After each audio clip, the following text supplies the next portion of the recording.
তা তুমি বলনি তো আমাকে ওর কথা আগে? ওই তো মানে বলতাম তো ছাত্রছাত্রী মানে তা বলে আমার কথাই বলবেন না স্যার? বলতাম।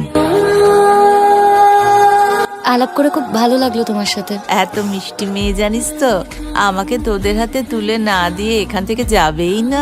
ঠিক আছে মা, চলো এখন যাওয়া যাক। চলো মানে ও যাবে তো আমাদের সাথে? চলো, আমি নিয়ে যাচ্ছি।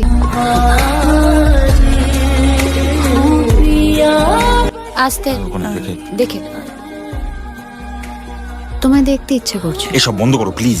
চিৎকার করছো কেন? আমায় নিয়ে খেলার সময় মনে ছিল না? আমার ভুল হয়ে গেছে, সরি। গুলি তো বেরিয়ে গেছে অরিন্দম, আর ট্রিগার আমরা একসাথেই টেনেছি। বোঝার চেষ্টা করো প্লিজ। আমি বুঝতে পারছি না তুমি এভাবে রিয়াক্ট কেন করছো। প্লিজ পল্লবী প্লিজ, আমি তোকে বারবার স্যার আমার টাকাটা ফেরত লাগবে না স্যার, প্লিজ। আমি